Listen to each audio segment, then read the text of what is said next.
অভিনেতা রাহুল ব্যানার্জির মৃত্যুর পর ক্ষোভে ফুঁসছে টলিপাড়া। রাহুলের মৃত্যুর সঠিক কারণ গোপন করার চেষ্টা করছে প্রযোজনা সংস্থা। এক এক সময় এক এক রকম বয়ান দেয়া হয়েছে। শুধু তাই নয়, দোষ চাপানোর চেষ্টা চলছে প্রয়াত অভিনেতার দিকেই। আর এসব কারণেই গতকাল এক বিশেষ মিটিংয়ের আয়োজন করা হয়েছিল টলিপাড়ায়। সকলেই যৌথভাবে সিদ্ধান্ত নিয়েছেন, যতদিন না সেদিন ঠিক কী ঘটেছিল তা জানানো হবে, ততদিন ম্যাজিক মোমেন্টস অর্থাৎ প্রযোজক লীনা গাঙ্গুলি বা শৈবাল ব্যানার্জির কোনো ধারাবাহিকে অংশ নেবেন না কলাকুশলীরা। যার কারণে রাতারাতি বন্ধ হয়েছে ভোলে বাবা এবং চিরসখা। 12ই এপ্রিল শেষ সম্প্রচার হবে চিরসখার।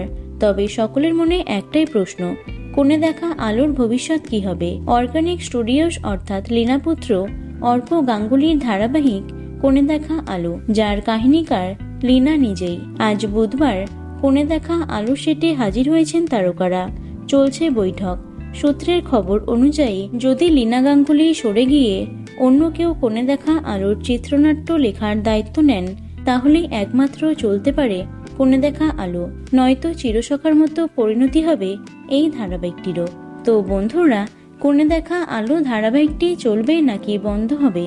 তোমরা কি চাও অবশ্যই কমেন্টে জানিও। ভিডিওটি লাইক এবং শেয়ার করো। এছাড়াও টলি দুনিয়ার অন্যান্য খবর পেতে চ্যানেলটি অবশ্যই সাবস্ক্রাইব করে রেখো। ধন্যবাদ।